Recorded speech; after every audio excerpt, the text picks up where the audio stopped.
Did you know that you can print on this? Hi everyone, it's Sherry. I hope that you are having a wonderful day. Stay tuned.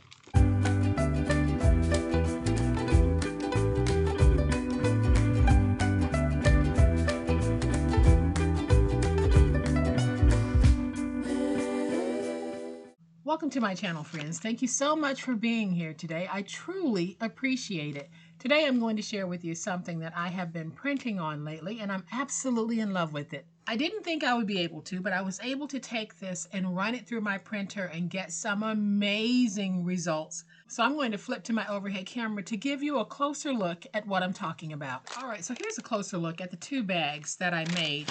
I just made two really cute bags. You don't have to use this printed item to make bags. In fact, I'm going to print one with you so that you can see just how easy it is and just how easy it is to work with after you've printed on it. Now, what am I talking about? I am talking about this. I actually ordered the wrong thing on Amazon. This came, it wasn't what I expected, but I decided to keep it and to give it a try. Online, this is called sandwich wrap or deli wrap paper.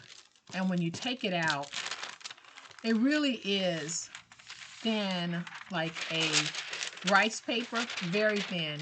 You can actually see my hand through this.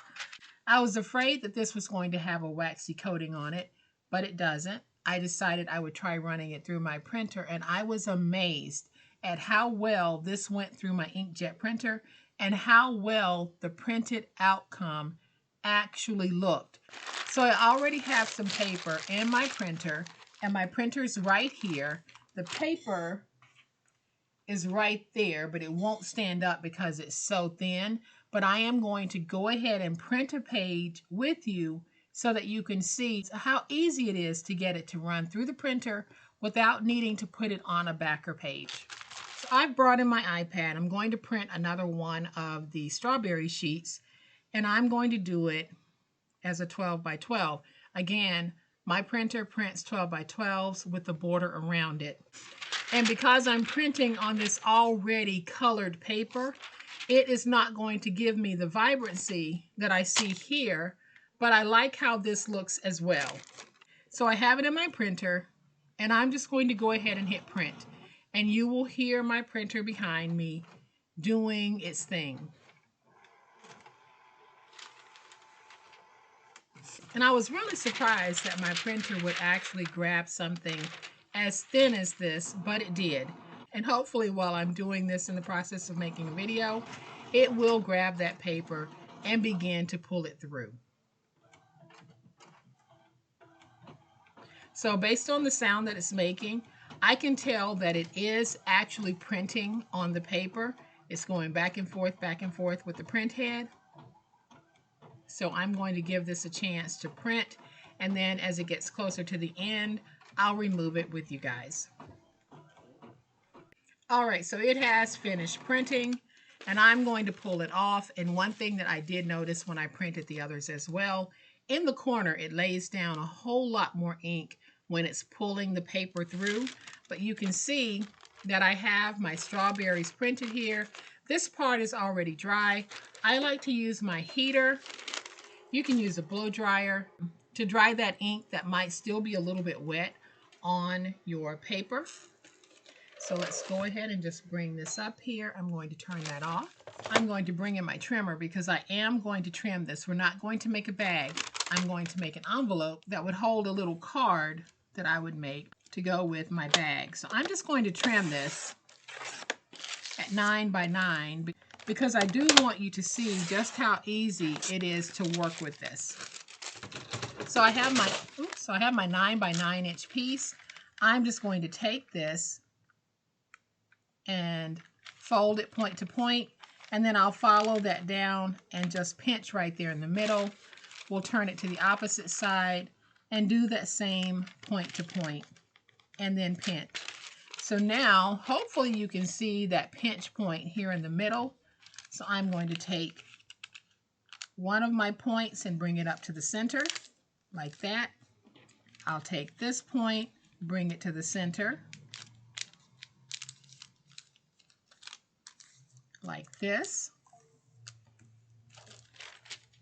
And now I can take this part and we can fold up. And we can take this part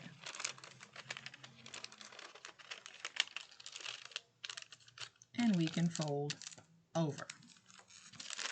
And now we have a nice little envelope.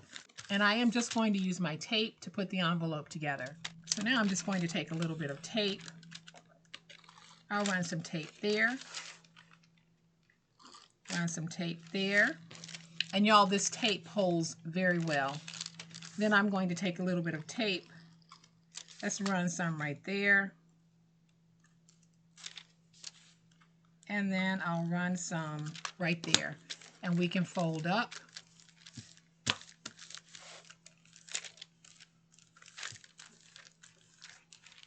And now we have a nice envelope that we can use to hold an A2 size card if we wanted to give something like this as part of a collection. But my main thing was I wanted you to see how easy it is to use this deli paper. This is a 12 by 12 inch sheet, so I believe they sell them in a variety of sheet sizes, a variety of colors, and a variety of themes and prints. So you can buy them already pre-printed. But if you buy the white or even this color, then you can go back and you can do what I've done here. If I had the white, this would have that brightness to it. But I have the brown, and I like how it has that farmer's market, that aged look to it. Love it. So I'm using an inkjet printer. My printer information is in the description box below. The actual information for the deli sheets in the description box below. My printer is an inkjet printer. And I don't know if this will work with the laser printer, but if you have one, give it a try and then leave a comment and let me know if it worked or if it didn't work. But if you have an inkjet printer, my inkjet printer is an Epson, and you can see how beautiful my images actually are.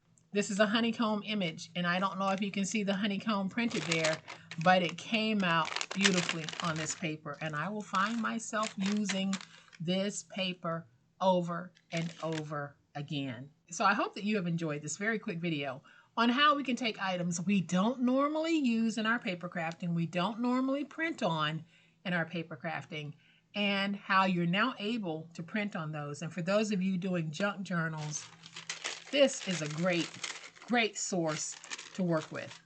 If you have liked this video, and I certainly hope that you have, please hit the like button. If you're not a subscriber to my channel, all day, every day, this is what we do, and this is how we do it. I promise to bring you the best.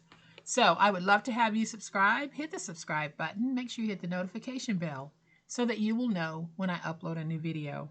As always, my beautiful friends, please be safe, be kind, and be the reason someone smiles today. Happy crafting, and we'll chat later. Bye.